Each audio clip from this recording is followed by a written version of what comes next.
Hello guys, ആരെങ്കിലും ₹1 പോലും ചിലവ് ചെയ്യാതെ എക്സ്പോയിൽ പോയിക്കണോ? ഞങ്ങൾ പോയിട്ടോ. അതിൻ്റെ ഒരു വീഡിയോ ആയിട്ടാണ് ഇന്ന് വന്നിട്ടുള്ളത്. പുത്തൻതാണിയിലുള്ള എക്സ്പോക്കാണ് ഞങ്ങൾ പോയത്. അപ്പോൾ ആദ്യം തന്നെ ഇപ്പച്ചി ടിക്കറ്റൊക്കെ എടുക്കുന്നുണ്ട്. അതിൻ്റെ ഉള്ളിൽ കയറിയപ്പോഴാണ് ഞങ്ങൾക്ക് ആ സത്യം മനസ്സിലായത്. അവിടെ ഒരു മനുഷ്യൻ്റെ കുഞ്ഞു പോലും ഉണ്ടായിരുന്നില്ല. ഇപ്പച്ചി പണി കഴിഞ്ഞ് വരാൻ തന്നെ നല്ല നേരം വൈകിയിരുന്നു. പിന്നെ ഇങ്ങോട്ട് വന്നപ്പോൾ ഒന്നും കൂടി നേരം വൈകി. പിന്നെ അവിടെ നല്ല പൂക്കളൊക്കെ ഉണ്ടായിരുന്നു. അവിടെ ആരും ഇല്ലാത്തതുകൊണ്ട് നല്ലപോലെ കാണാനും ഫോട്ടോ ഒക്കെ എടുക്കാനൊക്കെ പറ്റി. ഇത് പിന്നെ നമ്മളെ കാക്കപ്പൂവാണ്. അവിടെ പിന്നെ അത് പല കളറിലുണ്ടായിരുന്നു.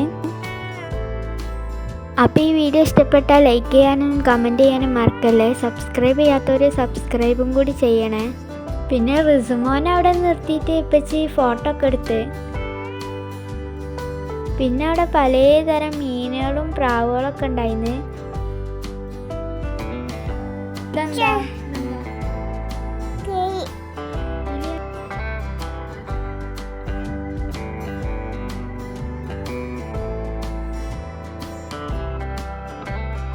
പിന്നെ അവിടെ അലിഗേറ്ററും പിരാനിയൊക്കെ ഉണ്ടായിരുന്നു.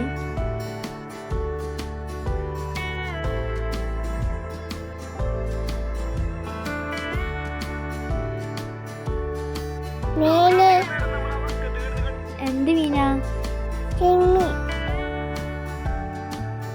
ഈ മീന് പിന്നെ നല്ല വെറൈറ്റി ആയിരുന്നു. നല്ല രസമുണ്ടായിരുന്നു അതിനെ കാണാൻ.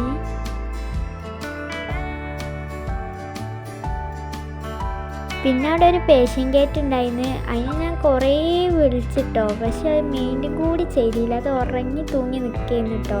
പൂച്ചനെ പറഞ്ഞിട്ടും കാര്യമൊന്നുമില്ല. 10 മണിയൊക്കെ കഴിഞ്ഞിട്ട് പോയി ചെന്ന് അങ്ങനെ തന്നെ ഉണ്ടാവുക.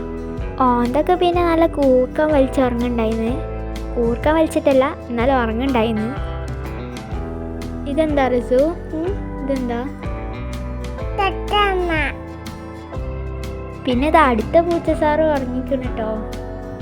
പിന്നെ ഇതാണ് ഇവിടെ മെയിൻ ഹൈലൈറ്റ്. ഇവിടെ പഞ്ചവർണ്ണത്തത്ത ഉണ്ടായിരുന്നു. റിയാൻ അതിനൊക്കെ ഫുഡൊക്കെ കൊടുക്കുന്നുണ്ടായിരുന്നു കേട്ടോ. അത് നാക്കായിട്ടായിരുന്നു ഫുഡൊക്കെ എടുക്കുന്നുണ്ടായിരുന്നത്. ഇതെന്താ?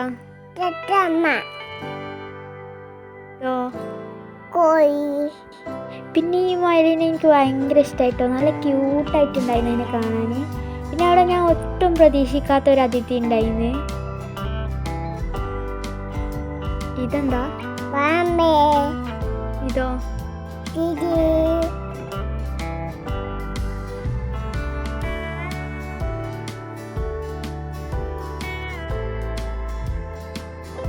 നല്ല ക്യൂട്ടായി തോന്നിയപ്പോൾ ഈ 2 മയിലിനെ റിയാനിക്ക് ഒന്ന് കൈകൊണ്ട് തൊട്ട് നോക്കിയതാട്ടോ. അപ്പോൾ ഇതിന് റിയാനിക്ക് ഒരു കടിയും കിട്ടിയായിട്ടേക്കുന്നത്. പിന്നെ അവിടെയുള്ള കടകളിലൊക്കെ പലതും ഉണ്ടായിരുന്നു. പക്ഷെ കുറച്ച് കടകൾ മാത്രമേ തുറന്നിട്ടുണ്ടായിരുന്നുള്ളൂ. ബാക്കിയൊക്കെ അടിച്ചു പൂട്ടിയിട്ടിട്ടുണ്ടായിരുന്നു. അവിടുന്ന് പിന്നെ ഇപ്പച്ചി എനിക്കൊരു മാലയും വാങ്ങി തന്ന്. പിന്നെ ഞങ്ങൾ നല്ല റൈഡിലൊക്കെ കയറാമെന്ന് വിചാരിച്ച് അങ്ങോട്ട് പോയ നോക്കിയപ്പോഴാണ് ഒരു ട്വിസ്റ്റ്. എല്ലാ റൈഡും സ്റ്റോപ്പായിരുന്നു കേട്ടോ. ഞങ്ങൾ വരുന്ന സമയത്ത് ആൻഡ്രൂനാലൊക്കെ കറങ്ങുണ്ടായിരുന്നു. പക്ഷെ ഞങ്ങൾ വന്നപ്പോഴത്തേ അതൊക്കെ നിർത്തി. പിന്നെ അതിൻ്റെ സങ്കടം തീർക്കാൻ വേണ്ടി ഞങ്ങൾ ഐസ്ക്രീമൊക്കെ വാങ്ങി തിന്ന്. പിന്നെ റൈഡിലൊന്നും കയറാൻ പറ്റാത്ത സങ്കടത്തിൽ ഞങ്ങൾ റീഫണ്ട് വാങ്ങി തിരിച്ചു പോയി. ₹1 പോലും ചിലവ് ചെയ്യാതെ ഞങ്ങൾ എക്സ്പോ ഫുള്ള് കണ്ടിട്ടോ. തിരക്കും ഉണ്ടായിരുന്നില്ല. അപ്പം ഇനി അടുത്ത പ്രാവശ്യം ഒന്ന് നോക്കിയാലോ. അപ്പം ഇത്രേ ഉള്ളൂ. Bye bye.